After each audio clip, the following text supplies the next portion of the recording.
Mas o que eu sou hoje como apostador, eu tava te falando que eu sou um herege, né? Falei, cara, eu sou o cara das heresias nas apostas. Eu comecei há 5 anos atrás, eu abri um canal no YouTube, nosso canal aqui, da Full Trader, pode fazer o merchan aqui, né? Opa, claro. Então vai lá, acompanha, chama Full Trader no nosso Instagram ou no YouTube também. Eu criei o canal, cara, porque eu já estava no mercado e as pessoas começaram a criar canais do YouTube falando de aposta esportiva. E eu comecei a ver muita coisa que eu não concordava. Eu falei, cara, mas não é assim. Eu já fiz isso. E eu sei que isso não funciona porque eu tenho os dados sobre isso. E aí eu falei, vou abrir um canal e vou começar a falar da parte da matemática do futebol. Você não tem noção de quanta porrada eu tomei. Ah, imagino, cara. Mas foi muita, muita. De pessoas que você vê hoje aí, né, que são famosas, são colegas, alguns são até amigos hoje. Esses caras me bateram muito, muito, muito, porque quando eu comecei a falar por exemplo, tinha algumas metodologias que a galera aplicava antes, que era o tal do LTD, com proteção no 0-0, proteção no 1-1, por exemplo. Under 3,5 com proteção no over 4,5 e por aí vai, né? Vários. Eram métodos muito difundidos um tempo atrás, que não funcionam de forma linear, mas a galera achava que funcionava. E eu comecei a fazer um estudo técnico por detrás disso, um estudo matemático por detrás disso, porque na Prefeitura de Guarulhos, eu ia fazer um aplicativo, desenvolver um app para eles, eu tive que estudar Data Science. Então eu fiz treinamentos pela FIAP e pela Impacta, que a própria Prefeitura me pagou, sobre programação, banco de dados e ciência de dados. Então eu me formei um analista de dados profissional. Caraca. Você fez curso na Impacta? Fiz curso na Impacta. Eu trabalhei na Impacta. Trabalhou na Impacta? Cara, eu fiz uns 6, 7 treinamentos na Impacta. Caraca, lá e na FIAP. Na Impacta foram de programação e na FIAP a parte de Data Science, na parte de análise de dados. E eu sabia analisar dado. E tem uma coisa que as pessoas não percebiam, que é falar, você já se tocou que uma casa de aposta, ela coloca uma odd, por exemplo, por que hoje, deve estar jogando já agora, tá jogando City contra, o Leipzig contra City. A odd do City, 2. Odd 2 representa 50% de chance, Sim. Odd inicial. E as pessoas não se tocam, falam, peraí, por que é que uma casa de aposta colocou uma odd a 2? Por que ela colocou a 2,56 a odd do under 2,5? Por que ambas marcam sim tá 1,6? Se tem uma máxima que a gente fala que é a casa sempre vence, né? E isso é verdade. Sim. A casa realmente sempre vence, mas não significa que você não pode vencer. Significa que a casa sempre ganha mais dinheiro do que perde, só que você também pode fazer isso. Mas a casa sempre vence. Se ela sempre vence, ela coloca uma odd que representa uma probabilidade. Como é que ela faz isso? Por que a odd está 1,6 e não 1,8? Por que a odd do City está a 2 e não a 4? Tem alguma coisa por detrás disso. Sim. Tem um processo por detrás disso. E qual que é esse processo? Padrões são bancos de dados que eles analisam, encontram os padrões através do banco de dados e precificam. E eu sabia disso. Eu já sabia desse processo, eu só não tinha ainda o acesso ao banco de dados profissionais, que eram caríssimos, são caríssimos. Hoje a gente tem, mas na época era muito caro. Só que eu sabia que existiam padrões. Eu comecei a falar sobre isso. Nossa, cara, mas assim, foi muito. Quando eu falava, os caras faziam um vídeo de olha lá o cara do banco de dados, olha lá o cara não sei o quê, e davam risada. Sério? Sério, assim, riam. E é engraçado que as mesmas pessoas que riam, as pessoas que riam, hoje estão vendendo software de base de dados, estão vendendo bots. Velho. Por quê? Porque é inevitável. É inevitável. Não tem como correr de dados quando você fala de aposta esportiva. Então, quando eu comecei a falar sobre isso. E aí eu comecei a falar sobre isso, eu comecei a fazer dinheiro com isso, e aí eu saí da Prefeitura de Guarulhos para me dedicar full time aí às apostas, né? E aí, enfim, a partir daí, eu cada vez mais comecei a acessar sistemas profissionais, dados, enfim. E aí as coisas... Mas aí para você chegar nessa conclusão, como você falou, para uma casa pagar uma odd de 2, ela tem que ter uma base de dados. Teve alguma coisa que você se tocou e falou assim, pô, chegando, eu analisei isso e cheguei nessa conclusão para que isso acontecesse? Ou você foi mesmo esmiuçando até você, pô, alguma coisa tem que acontecer, aí você foi pesquisar a fundo. Teve alguma coisa que, algum detalhe, algum ponto focal que fez com que você fosse a fundo nessa questão ou não?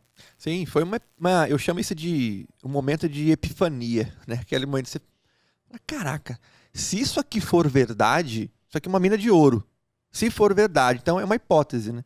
A primeira hipótese que eu tive, que me chamou a atenção, foi, primeiro, o saber popular que diz, a casa sempre vence. Tá. Se a casa sempre vence, ela tem uma estratégia. Por que ela sempre vence? Ela sempre vem, por exemplo, num cassino. Por que um cassino sempre vai ganhar dinheiro? Porque ele conhece as probabilidades do jogo. Por exemplo, se eu pegar um jogo de dado, vou jogar dados. O valor que eu vou ganhar, se eu ganhar, ele vai ser sempre menor do que o que a casa vai ganhar. Sim. Porque ela conhece as probabilidades. Blackjack é o exemplo perfeito.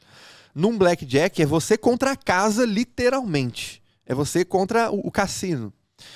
Você contra a mesa ali. Eles sempre vão te pagar menos do que deveriam. Agora, como é que você sabe o quanto que é esse menos?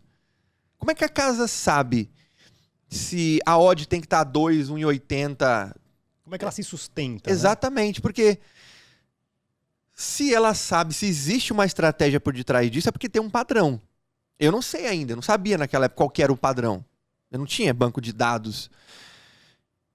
Então, mas a minha epifania foi, existe um padrão no futebol. O futebol não é uma caixinha de surpresa, porque se fosse, as casas iam abrir casas e fechar o tempo inteiro, porque tudo ia ser um jogo de azar.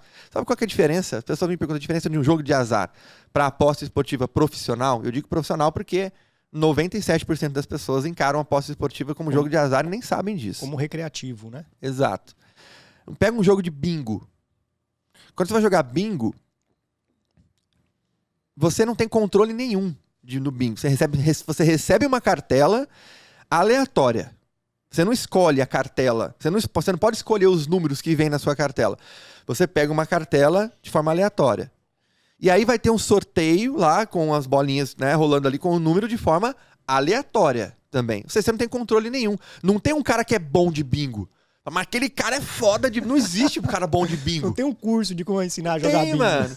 Bingo é sorte. A sorte é azar. Você vai ter que, com as variáveis que caem ali, existe uma probabilidade. Existe uma probabilidade de acordo com os números que você tem. E, inclusive, a gente chama isso de probabilidade condicional.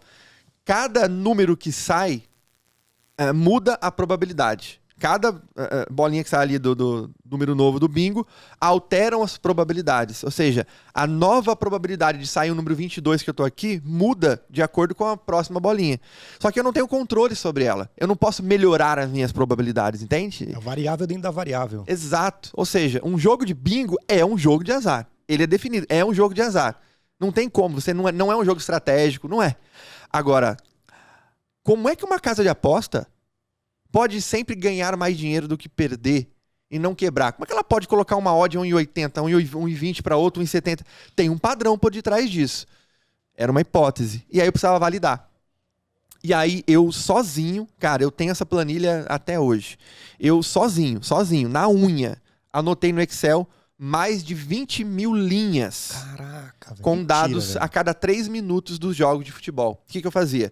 Eu tinha um sisteminha que tirava prints da tela do computador, eu deixava aberta a tela da casa, com vários mercados na mesma tela, e o sistema ia tirando prints para mim ali a cada 3 minutos.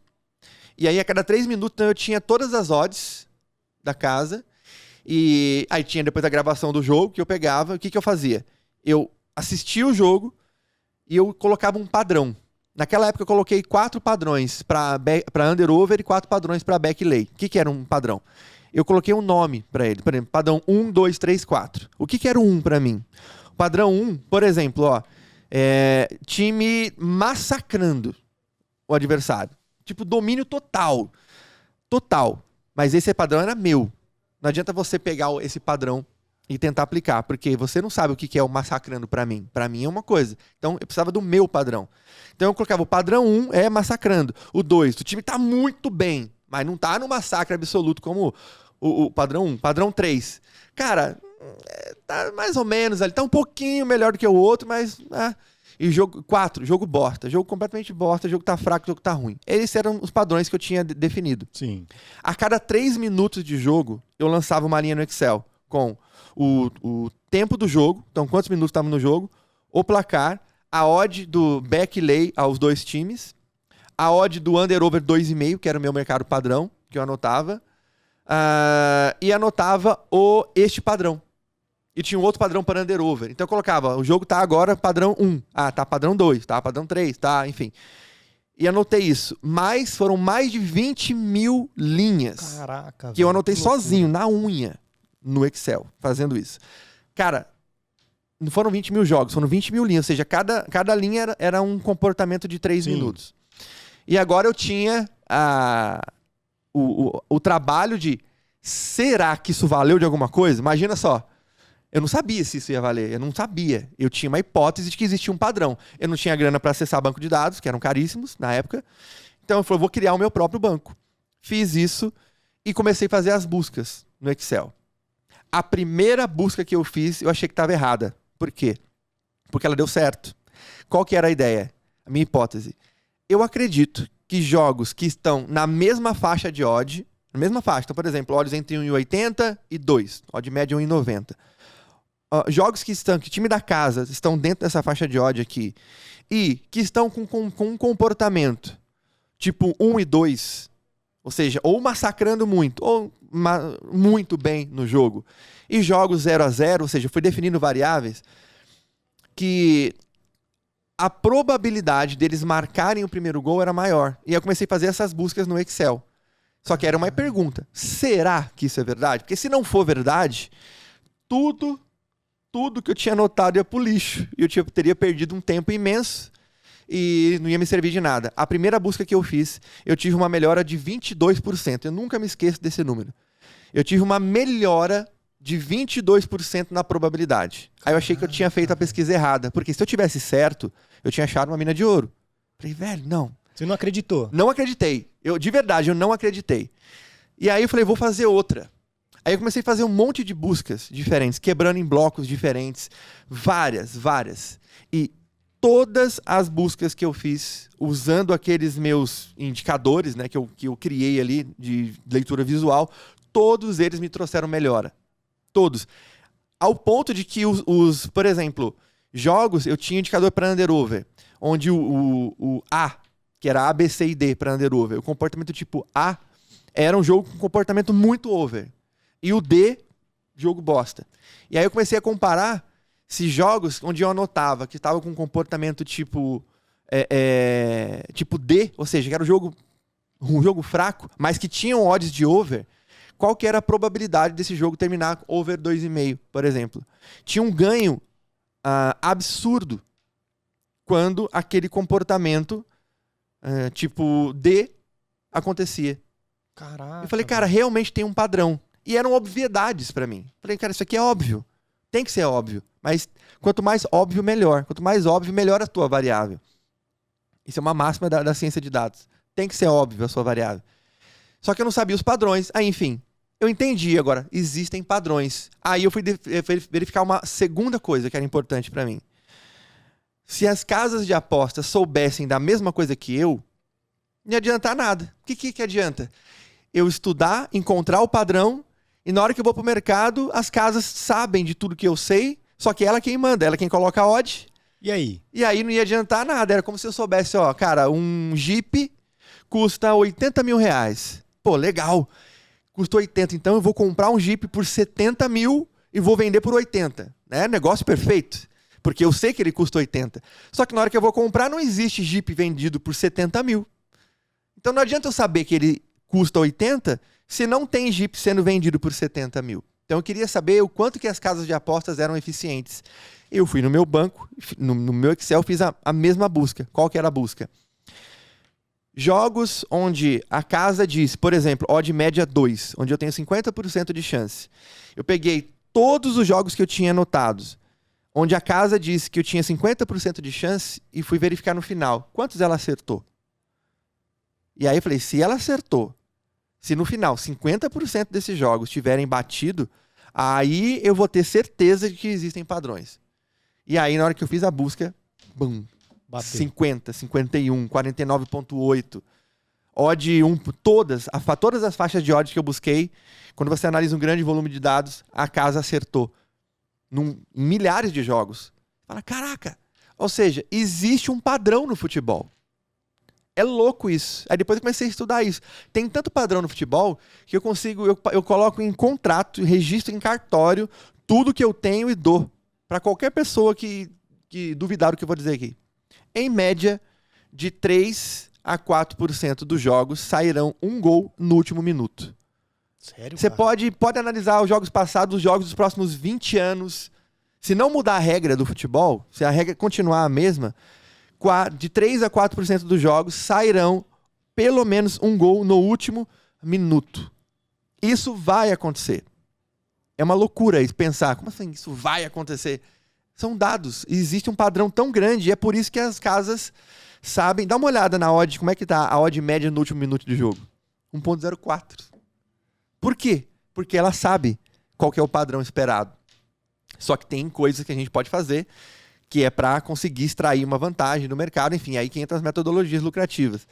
Mas, enfim, existe padrão no negócio. E aí, quando eu entendi isso, que as casas eram eficientes porque ela conhecia os padrões, eu tinha o meu próprio banco de dados para buscar esses padrões, foi o meu momento de epifania. Falei, cara, isso é uma mina de ouro.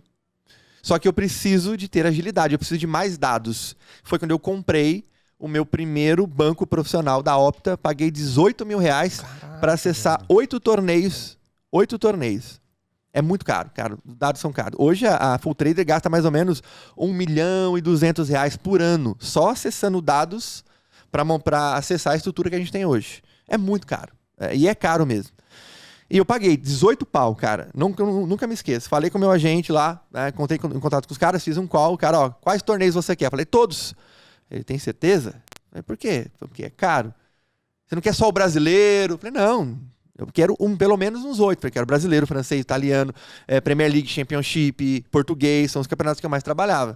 Aí ele, beleza. Ele fez um pacote, ó, R$18 mil. Falei, eita porra. Mas isso uma vez só? Por mês? Não.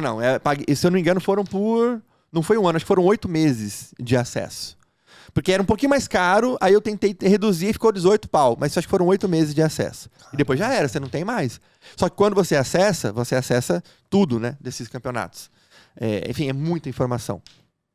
Enfim, minto. Antes disso, antes de acessar a Opta, nós nos juntamos com uma galera e criamos um banco junto, contributivo. A galera foi lançando informações, eu criei um sistema, um software, onde a galera foi lançando os dados manualmente, tipo umas 30 pessoas. A gente foi juntando e criamos um banco de alguns torneios. Foi o primeiro banco que a gente teve maior, então contributivo. Só que você tem um problema no banco contributivo. Você não consegue garantir a confiabilidade dele. Porque você pode estar num dia, mas não quer saber, eu vou zoar aqui. Ou o cara leu o dado errado, ou... Então isso pode acontecer, então você não tem uma confiança lá tão grande assim. Mas a gente fez isso primeiro. Aí depois eu acessei a Opta. E aí eu tive certeza, se eu tinha alguma dúvida, eu tive certeza absoluta dos padrões. Aí eu falei, cara, este é o jogo. O jogo é isso aqui, é encontrar padrões, baseado nesses padrões, eu encontrar vantagem. É como se você ir num leilão, você ter a tabela FIP na mão, a tabela FIP, preço de um Palio, R$30 mil, tá bom. Agora eu vou para um lugar onde eu tenho vantagem, onde eu consigo comprar o carro mais barato. Eu vou para um leilão, pago no carro 20 mil, depois eu vou e vendo por 30.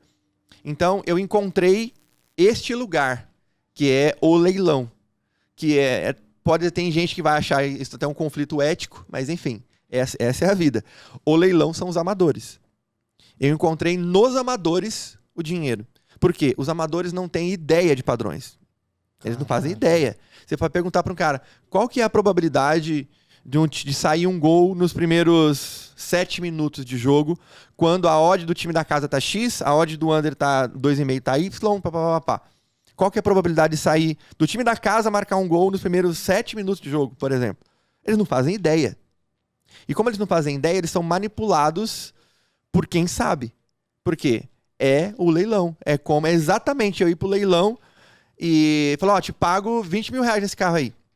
E o cara acha que tá de boa e vende. E ele acha, esse carro aqui acho que tá valendo isso mesmo, vai ter que ser isso. Beleza, só que ele poderia ter vendido por 30, se ele soubesse. Só que ele não sabe.